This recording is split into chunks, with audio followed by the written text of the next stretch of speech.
Assalamualaikum warahmatullahi wabarakatuh. Kembali lagi dengan saya Ahmad Bustanul Arifin.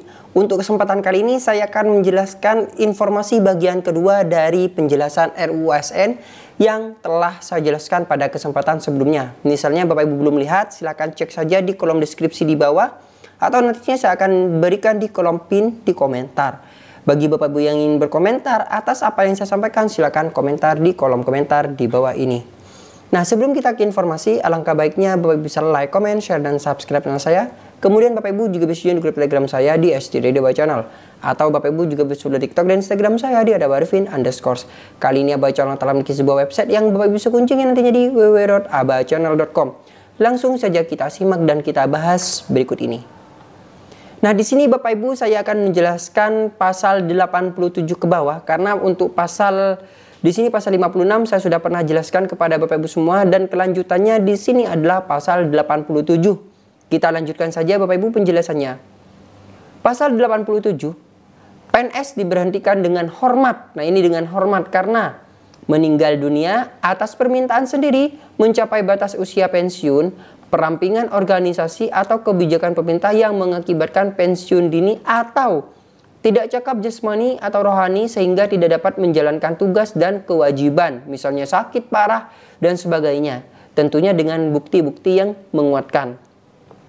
Selanjutnya, PNS dapat diberhentikan dengan hormat atau tidak diberhentikan karena dihukum penjara berdasarkan putusan pengadilan yang telah memiliki kekuatan hukum tetap karena melakukan tindakan pidana dengan hukuman pidana penjara paling singkat 2 tahun dan pidana yang dilakukan tidak berencana. Jadi PNS itu akan bisa tetap menjadi atau menjabat sebagai PNS jika kurun masa hukumannya itu paling singkat 2 tahun maksimal, itu berarti Bapak Ibu. Dan ingat, tidak berencana. Oleh sebab itu maka Bapak Ibu yang PNS, mohon Bapak Ibu bisa simak informasi ini. Jadi RUU ASN ini juga mengatur selain honorer juga mengatur tentang PNS. Selanjutnya, PNS diberhentikan dengan hormat tidak atas permintaan sendiri karena melakukan pelanggaran disiplin PNS tingkat berat. 4. PNS diberhentikan tidak dengan hormat karena melakukan penyelewengan terhadap Pancasila dan Undang-Undang Dasar Negara Republik Indonesia. Jadi kalau misalnya melanggar ini, Bapak Ibu bisa diberhentikan dengan tanpa hormat sebenarnya, tidak dengan hormat. Dihukum penjara atau kurungan berdasarkan putusan pengadilan yang telah memiliki kekuatan hukum tetap karena melakukan tindak pidana kejahatan jabatan dan tindak pidana kejahatan yang ada hubungannya dengan jabatan dan atau pidana umum. C. Menjadi anggota dan atau pengurus partai politik atau dihukum penjara berdasarkan putusan pengadilan yang telah memiliki kekuatan hukum tetap karena melakukan tindak pidana dengan pidana penjara paling singkat 2 tahun dan pidana yang dilakukan dengan berencana. 5. Dalam hal perampingan organisasi atau kebijakan pemerintah yang mengakibatkan pensiun dini sebagaimana dimaksud pada ayat 1. Nah, tadi ada informasi bahwasanya pada ayat 1 bisa dipensiun dini kan, yaitu huruf D dilakukan secara massal. Pemerintah sebelumnya berkonsultasi terlebih dahulu dengan DPR berdasarkan evaluasi dan perencanaan pegawai. Perencanaan pegawai di sini. 24. Ketentuan pasal 4 diubah sehingga berbunyi sebagai berikut. Ini ketentuan pasal 94 yang dirubah. Jenis jabatan yang diisi oleh P3K diatur dengan peraturan presiden. Setiap instansi pemerintah wajib menyusun kebutuhan jumlah dan jenis jabatan P3K berdasarkan analisis jabatan dan analisis beban kerja. Penyusunan kebutuhan jumlah P3K sebagaimana dimaksud pada ayat 2 dilakukan untuk jangka waktu 5 tahun yang dirinci per 1 tahun berdasarkan prioritas kebutuhan. Kemudian 4. Kebutuhan jumlah dan jenis jabatan P3K sebagaimana dimaksud pada ayat 2 ditetapkan dengan keputusan menteri. 5. Penetapan kebutuhan sebagaimana dimaksud pada ayat 2 harus disertai jadwal pengadaan, jumlah dan jenis jabatan yang dibutuhkan, serta kriteria-kriteria untuk masing-masing jabatan. 6.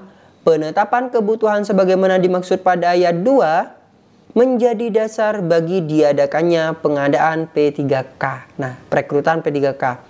Dalam hal kebutuhan P3K sebagaimana dimaksud pada ayat 2, belum ditetapkan pengadaan P3K dihentikan. Kemudian ketentuan pasal 99 dihapus. 26. Ketentuan pasal 101 diubah dan ditambahkan satu ayat, yaitu ayat sehingga berbunyi 101 nantinya akan berbunyi seperti ini. Pemerintah wajib membayar gaji yang adil dan layak kepada P3K. Ini sama. Jadi pemerintah itu wajib dan layak membayar gaji P3K. Gaji sebagaimana dimaksud pada ayat 1 diberikan berdasarkan beban kerja, tanggung jawab jabatan, dan risiko pekerjaan. Gaji sebagaimana dimaksud pada ayat 1 dibebankan pada anggaran pendapatan dan belanja negara untuk P3K di instansi pusat dan anggaran pendapatan belanja daerah untuk P3K di instansi daerah.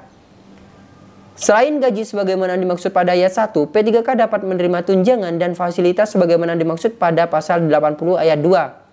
Ketentuan lebih lanjut mengenai tunjangan dan fasilitas sebagaimana dimaksud pada ayat 4 dilaksanakan sesuai dengan peraturan perundang-undangan. Kemudian ketentuan pasal 105 ditambah satu ayat, yakni ayat 4, sehingga pasal 105 berbunyi sebagai berikut nantinya. Pemutusan hubungan perjanjian kerja P3K dilakukan dengan hormat karena A. Jangka waktu perjanjian kerja berakhir, B. Meninggal dunia, C. Atas permintaan sendiri, D.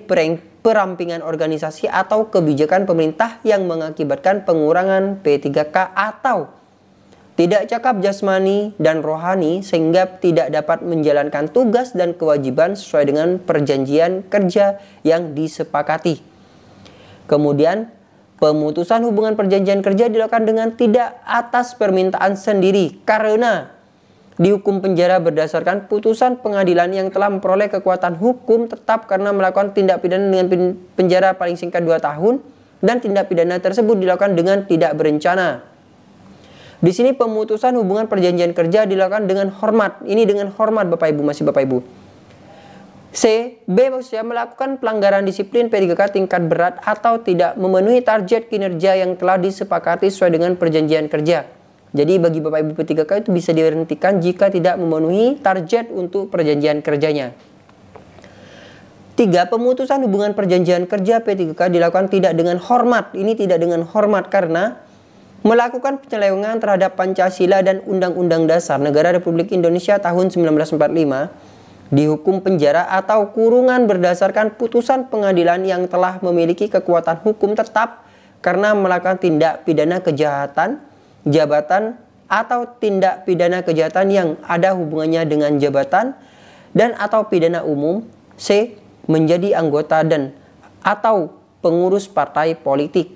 D. Dihukum penjara berdasarkan putusan pengadilan yang telah memiliki kekuatan hukum tetap karena melakukan tindak pidana yang diancam dengan pidana penjara paling singkat 2 tahun atau lebih, dan tindak pidana tersebut dilakukan dengan berencana.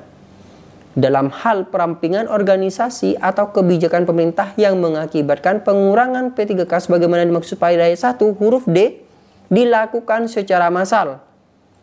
Pemerintah sebelumnya berkonsultasi terlebih dahulu dengan DPR berdasarkan pada evaluasi perencanaan pegawai. Jadi seperti itu nanti bagi Bapak Ibu P3K itu bisa diberhentikan Bapak Ibu. Nah, mungkin sekian informasi kali ini terkait dengan RUU ASN. Nanti saya akan jelaskan kembali di kesempatan berikutnya kepada Bapak Ibu semua. Oleh sebab itu pantau terus Abah channel ini karena saya akan posting tentang RUU ASN secara lengkap dan detail kepada Bapak Ibu semua. Mungkin sekian, terima kasih. Wassalamualaikum warahmatullahi wabarakatuh.